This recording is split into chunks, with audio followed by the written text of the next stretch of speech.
ko abyujuje yego hanyuma wowe kubera ko amaso yawe arangamiye zataye arangamiye wa muntu uteye uko ushaka yego ariko udakenewe n'umutima.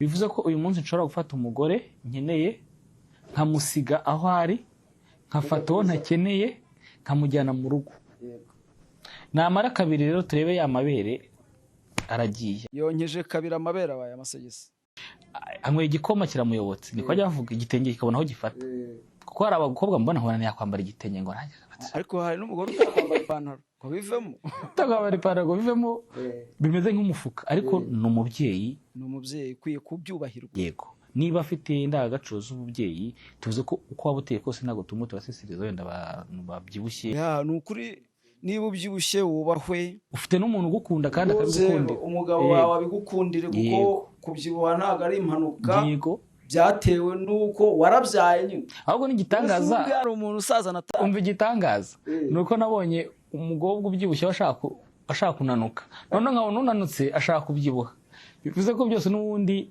ni byiza hari ukeneye ibyo udashaka hari n'ushaka ibyo ushaka bivuze ko niko ubuzima bumeze twiganire rero tutajya ngo guseseza agira ngo wenda utwumva twumva nabi yego turabubaha umuntu wese ku rwego rwe mari mu mugisha akomeza hirwe.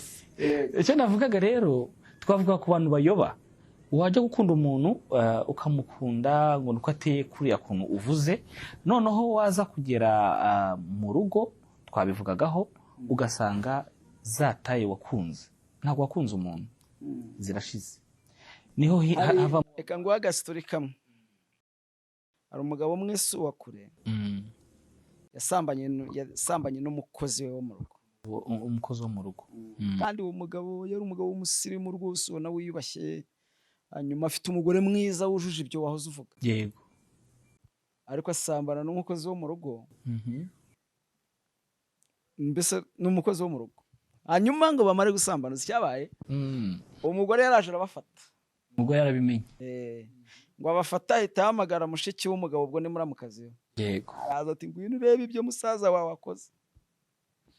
umugore nawe araza bajya muri salo barivovota undi akora ibyo akora asoje akingura kuri salo akenyeye isume araza mushiki we akimubona ahita ahaguruka ngo niko papa urabona ibintu ukoze ukuntu usabeje umuryango ugatinyuka ugasigura umugore mwiza nk'uyu ugasambana n'umukozi yego uzi ukuntu umugabo amusubije amubwiye ngo ariko bwurikira ibi wari ikiziba kitazimya imbabura yaba amazi yaba icyondo bya bibizi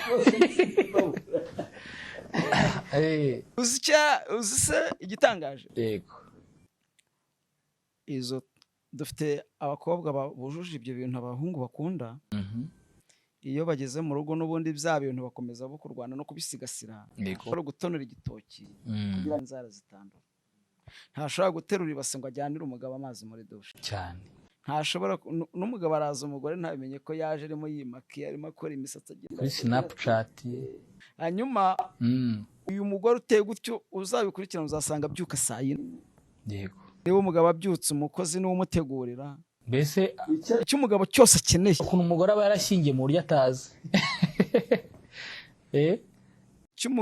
icyo umugabo cyose akeneye yego usanga ari wa mukozi we ukimukorera cyose noneho ahubwo umugabo akazasanga umutima we wari ukeneye umugore uteye nk'uwo mukozi uko ateye yareba agasanga noneho yaranishutse yarayobye yashatse utari ukenewe. twinjire muri icyo cyumba kuko umuryango ni mugari ko hari byinshi twaciye hejuru kugira ngo tubashe kwigera aho twumva twaguye. Twinjiye muri icyo cyumba ejo mu gitondo urabyutse ugiye mu bukwe tujye kuba kuri ya shusho ya musore turacyari kuba musore ukeneye ka gatayi ufite wa muntu afite mu bitekerezo. Turabyutse mu gitondo tugiye mu bukwe ariko n'umukwe uhuramo n'umuntu mugiye guhura ku murimo mutanaziranye wenda tubikora yego protocole service dushinzwe stock yashinzwe ibi yego none abo ngabo babafiye tubareke baba bari mu yindi bana bameze nk'abarongoye njya mbabona twigaruke bana bo mu mirimo ivunanye ya indi yo hasi. Hari umuntu umwe ejo wundi wantumiye mu bukwe bwe noneho nkibuka imirimo yo mu bukwe nkibuka ko mwitwikururwa hari abantu bigendera babajene bose baba bakuri inyuma baragenda, hasigara ya nkoramutima yawe nishaka kugeza mu rugo winjiye mu gipangu, kuko abenshi baguta muri sare, utagutaye muri sare agusiga mugiye kwifotoza cyangwa mugiye ngo gutwikurura, ariko umuntu kwinjiza mu rugo ni bake.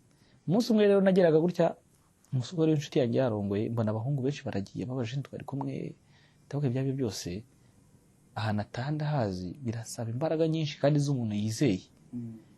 Nagezeyo koko nsanga za mbaraga zikenewe, gufata wa mufuka ababyeyi babazanye w'amakara gaze zari zitari zanaza ngo ugeze mu rugo kandi uzi neza ko ugejeje ahantu ugomba kugera. Haba hari abandi bantu babasumizi bakeneye kwijaburira. Ibyo bintu nabibonye ahantu rimwe, ariko nta kujya mu kwe bw'umuntu wanjye nkageza ahandi bita finale, arwana cya gifuka ubwo uzonteruza, ureba ukuntu waba mwambaye, ntabwo urubona umukarani wenda burangiye saa 2 saa ngahe z'ijoro, tukabigigira n'umuntu ufite mfasha aha, tugatera igifuka tukakigeza aha igitoki, tukakigeza aha amakado. Noneho rero navugaga handi mu bukwe uba wicaye muri ya mirimo ivunanye ku muntu wawe, umuntu wawe uritanga wese, dore ko ngo bisigaye bigira n'abantu bagira ngo baranabahemba babikora protocole, basigaye bagira babahemba ko abantu barabuze protocole, ufite abashinzwe protocole bishyurwa, abashinzwe njya mbabona. Noneho rero twivugira hagati nashaka kugera, uhuye n'umukobwa uri umusore, mukoranye umurimo, ubona arakoze n'umutima we wose yitanze, namukanya akagaruka ati se Jean Paul none agiye gukurikiraho iki, kumva nyine ibintu yabigize ibifite ishyaka. Yego, namukanya ukabona barariye, ukabona umukobwa afashe akantu k'agasahane agapfundikiye agasiza ahantu ntuzi niki, kuko wenda abona Jean Paul agihuze, ukabona araje ni Jean Paul none se wabonye icyo kurya, ni hoya ati nari nakubikiye, akumva uwo muntu amara kugenda gupika ku mutima. Rero naganira umusore mubya ati umukunzi wawe uramuzi ugeza kuvugaho, ati burya mutabakunzi banyu mugashaka abibitekerezo bishaka. Noneho nabirari ryabo abivuze neza. Noneho rero abirari rero mu byumve, hari abakunzi banyu murabazi, ahubwo umutima wakweretse umukunzi uramwanga. Ndajya nk'ubushano ubona umukunzi, abatipe bambye ngo ntago urukundo rukibaho, abasore nyine tukunda ndagwara n'abasore ko nanjye nkiri umujene, abenshi bari batisha nta wundi warongoye ryari. Urumva rero umujene twaganiriye arambwira ati rero uwo mukobwa umeze utyo ntabaho, narahari tikamukubwire, tirebe byo ari mu bukwe wahirimbanye nyine, ugahirimbana umukobwa kuganiriza kubikiye akantu ko kurya mu kanya, noneho akubyatakira na fantasi umwiyihe ukuntu arahirimbana, noneho ukumva gukoze ku mutima. Ariko wareba ahantu ushaka ukabona siwe, ukabaze ko navuze inzobe handi hari igikara kandi kigufi, ariko umutima ukakujanjagura, ukamera nka rya jambo ry'Imana ngo ryajanjaguraga umuntu.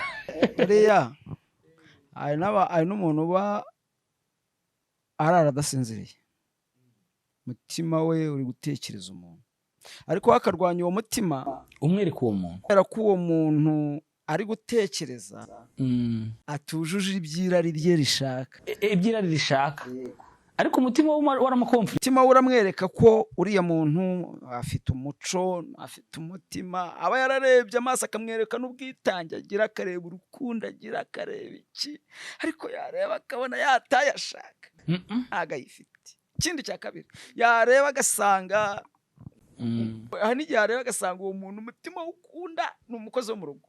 Yego, cya kabiri yamenye ayo makuru, cyangwa yareba agasanga uwo muntu umutima ukunda ntiyize na primaire, ni imfubyi kandi we akeneye wize kaminuza.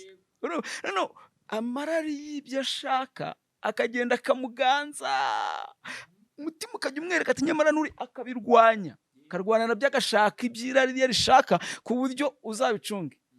Aragenda yazana wa wundi irari rye rishaka, bakabana amezi 6, ibimenyetso twavuze kare, bakabana amezi 6, ariko akajya asubira gutereta wa wundi, ahubwo kuri telefone akanyuzamo agahamagara wa wundi, turaho tese ko washatse bimeze bite, akamuhamagara ahubwo ati se akarisubira akanamutereta, akajya no mu birego, akajya no kurega. Umutima wo uhora buriya n'abakristo, n'umukristo buriya agakiza ni ikintu cyo kiba mu mutima. Imana ifata amategeko ikayavana mu bitabo ikayashyira mu mutima, ukagenda ayo mategeko mu mutima uyagendana no gukizwa. yego Ariko iyo agize amahirwe yo kumvira ayo mategeko ari mu mutima we, umuntu ugize amahirwe yo kumvira umutimanama we, umutima we uwumwereka agapresiza kuri ubu bitari irari, akirinda amarari y'ibyo ashaka, yego uyu muntu ashobora gushaka umugore muzima.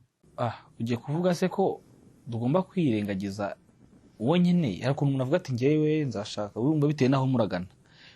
Nturi umukristo? Yego. Tuzi ko umukristo iyo agiye gusenga, nk'uko mbere twarambagizaga mu miryango ikakurambagiriza, abakristo bo barasenga bakabaza Mwuka Wera, bakabaza Imana birimo se koko Mana. Noneho hari igihe umuntu asenga Imana yajya kumuzanira umugore, gasanga uw'Imana imuzaniye ati akira umugore afite ijisho rimwe, yego undi yareba ati kwacu na Yesu. Usanga uw'Imana imuzaniye ntazi no gusoma kandi wakenewe wize kaminuza, bituma abasore benshi iyo bagiye gushaka b'abarokore bahagarika gusenga bati Imana yanzashanze yongera gusenga naramaze gushaka, kuko ibyo umwuka ari kumwereka umuntu, umwuka ari kumwereka we ntago ari wirari rye rishaka. Aricyo bita irari. Ese ubundi warandukanyiriza irari no kuba n'umutima? Irari n'umutima ibyo bintu usanga byarivanze, usanga abajene cyangwa abantu bamwe ntibabizi. Ese irari ni nabwirwa n'iki ko irari nkoresheje? Irari ni uko gushaka mfite ikindi princess inyuma yawe. Mvuga ati warize, ndashaka, ni ukuvuga ngo ndi gushaka umugore ariko ngashaka uwize. Icyo ni ikintu ushaka ku mugore? urashaka umugore, si umugore ushaka, ariko gashyiraho condition ndashaka uwize. Uzi ukigera aho ngaho ako kanya umujene wese udukurikisha kumva uvuze iryo jambo akayata kupa aho ugereje, akumva uvangiwe. None kugira ngo numve ko utavangiwe mbwira neza. Impamvu nuko ndi kuvuga nyine bitandukanye n'irari rye. Uvuze ngo irari ni ikintu ushaka ku muntu. Ndi umukobwa ndashaka umugabo ariko condition agomba kuba afite inzu, yego, iri kuri kaburimbo. Kindi agomba kuba afite imodoka. Ni ukuvuga ngo arashaka umugabo ariko nyuma y'umugabo hagomba kuba hari indi. nanjye nkunganire, mu gihe imodoka zigiye bishize egare divorce. Yes. Nanone nkwibutse ikindi kintu utazi cyangwa se urakizi. Yego. Hari abantu bajya gushaka akajya gushaka bati uriya mugabo simukunda n'inzoka yangira mwanga. Yego. Ngiye kubana nawe amezi 6 dukore divorce tugabana iriya nzu. Ibyo byo birakomeye. We akavuga ati afite umutungo, ariko ku mutungo afite byansaba ko dusezerana nkabana nawe nubwo ntamukunda, nzinda no kumubyarira. Ubwo yizi iyo mibare arayizi, arayikoze. Reka ngo urugero, hari umuntu umwe ukomeye hano mu gihugu, ntari buvuga izina rye. Umuhungu we rero arashaka, aba muri Amerika. Umuhungu arashaka, ngo amare gushaka, ariko ashaka umukobwa avuga turiya n'umwana wo mu bakire, ngiye kumushaka tubana amezi 6 tuzatandukana mukureho igishoro cy'ubuzima. Abantu iyo mibare barayifite. Urumva? Avuga ati kureho igishoro cy'ubuzima na 6 nzayihangana nubwo namukunda, nziyangana 6 tukayama. Barabanye rero, babasezeranye barabanye. Bamaze kubana, uwo mukobwa rero atangira kumenya imitungo y'umugabo ahantu iri. Umugabo agenda amwereka, ngo amare kumwereka mu mezi atarenze 2 umukobwa isesemi yaramwishe kuba muri urwo rugo. Umuntu adakunda habe namba, warakunda ibintu afite ariko we ntamukunda. Mu mezi 2 yumva isesemi iramwishe, ahita abwira umugabo ngo ndatwite. Ati kandi mfite inda y'amezi 4, kandi bamaranya 2. Ufite inda y'amezi 4? Ati ko nge nawe tutigeze turyamana mbere yuko dushakana, tumaranya 2 y'amezi 4 turutse. Umugore tiri kubwo nkawe urinda umbaza ngo y'amezi 4 turutse ndi turuka n'uhaza, turuka ku mugabo nyine. None se ko ntaryamanye nawe mbere? Ibyo ntago bikureba, niba udakeneye kubana nanjye kora icyo ushaka. Mahongo biba biramucanze. Noneho kubera ko se ari umuntu uvuga rikijyana ukomeye ahantu hose ubasha gukomanga hari umuntu utibwa basibe ko ari umuntu utibwa utakumirwa. Umuhungu rero abwira se uko ibintu bimeze.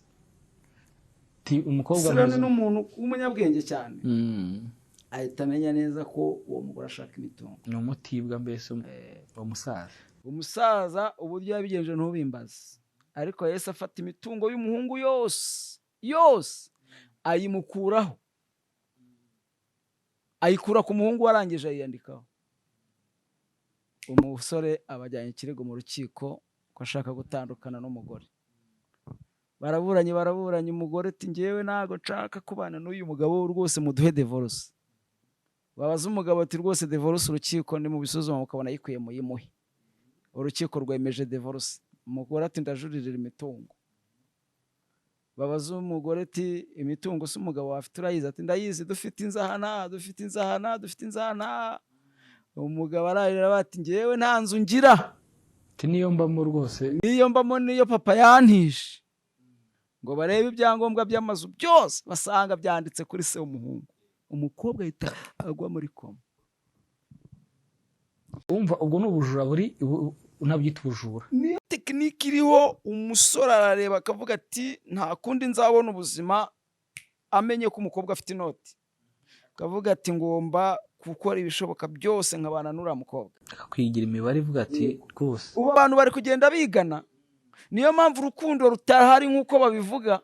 niyo mpamvu rudahari koko. Urukundo rwo rurahari ariko rwo banze kurwumvira. babaye ibigande ku rukundo, banga kumvira urukundo. Izo ngaruka zizi divorce on. Urumva ko byari byose ikimo kirongera icyo twakwita divorce, niho twatwibereye n'ubundi bituma umuryango usenyuka, gituma umuryango ubasha kuba wagira ibibazo byinshi.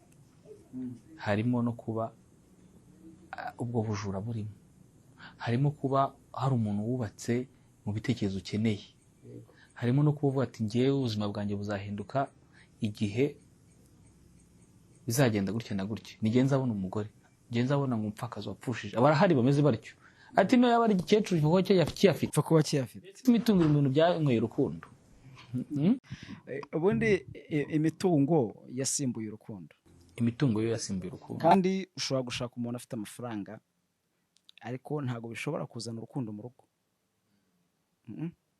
Ahubwo igitangaje iyo umushatse utamukunda y'amafaranga ukayageramo, ubu ubonye irari ryo gukora, ubonye uburyo bwo gukorera kurarikira bya bindi ubashije kugera noneho kuri wawe uhaye uburenganzira urukundo nyirizina. Uzasanga umuntu ari umukire ariko agasuhukana n'umukozi wo mu rugo kandi umugore asigaye mu rugo. Ako kantu kavuzeho kukuntu ababyeyi cyangwa abadamu birara bagasa nk'abashyingira mu buryo batazi.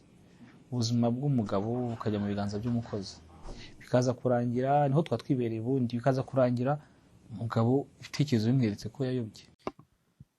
Nkwibutse ikindi, kubera ko abantu batatiriye, usanga hari n'abagore batazi icyo amaze mu rugo, n'umugabo utazi icyo akwiye kuba amaze mu rugo. Hari inshingano z'umugore twizibukiranyije mu rugo, hari inshingano z'umugore hakaba inshingano z'umugabo. Watuvuniyemo ku mugore no ku mugabo. Bibiliya iravuga ngo bagore mugandukira abagabo banyu nk'uko itorero riganduka. Ibyo bintu ujye udusobanura kugira ko turimo abajene. Hanyuma abagabo namwe mukunda abagore banyu nk'uko itorero, nk'uko Kristo yakunze itorero akaryitangira kugira ngo azaryishyire nta kizinga nta n'umunkanyari. Ukiri aho rero kuri Bibiliya njyamatinya, ahantu Imana yashyizemo ibwiriza cyangwa itegeko, usanga hagiye kubera ibiganda abantu. Ahantu hajemo mugire mutya, nuko izi neza ko bagiye kuharwanya cyangwa kuhahunga. Twinjiye rero usobanuye neza kuganduka mu magambo atarayaba iki gihe. Kuganduka, itorero Kristo yavugaga kuganduka. Reka duhere kuri Kristo burya yakunze itorero. Kristo we ubwo ugiye kuvuga umugabo? Reka duhere ku mugabo. Kristo ajya gukunda itorero, yarikunze we nta kintu riciye. Bitari bya bindi abagabo bakunda abandi bari cyo babaciye. Iwe yakunze itorero nta kintu riciye. kubw'urukundo